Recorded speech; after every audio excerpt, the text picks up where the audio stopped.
Hi! Hello! Nandito na naman ako. Magluluto tayo ngayon ng pininyahan manok na may gata. Yan. Yan ang aking ingredients. Yan ang aking manok. Hiniwa-hiwa na. Yan, may kamatis, may sibuyas, may bawang, loyat, sili. Yan,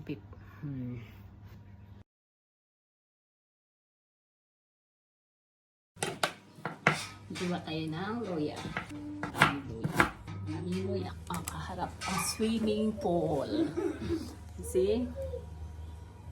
Kaso umuulan. Kaya napuno yung swimming pool namin. Umuulan siya. Why is it so ugly?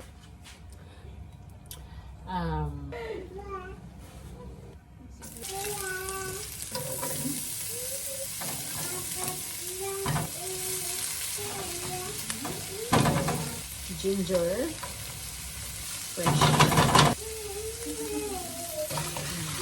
Ayan lang natin. Tatakpan natin ito habang pinapalambot natin yung manok. Tatas! Yung skin off. Popsicle.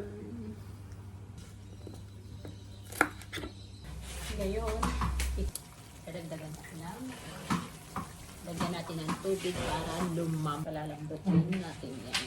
Ng asin para manuot ang lasa. Dahon, pamintang dahon, lagyan natin ng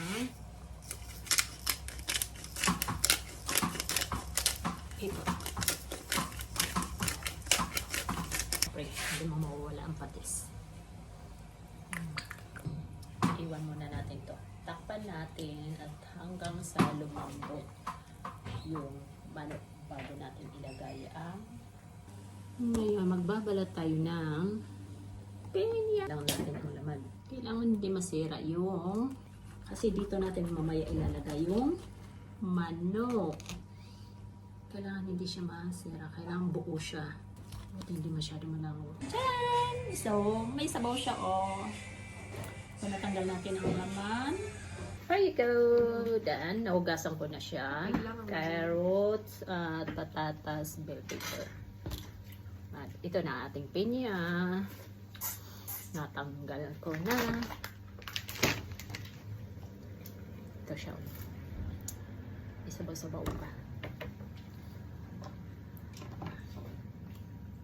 Check natin yung chicken. Okay. Slow good out chicken.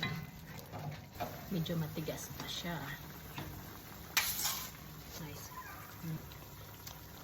Hot. Carrots. At some milk.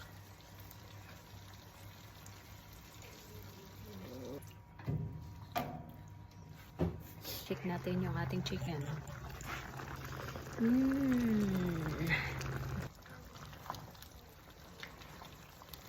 Let me try the chicken.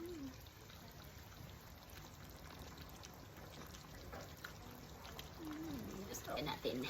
Yes.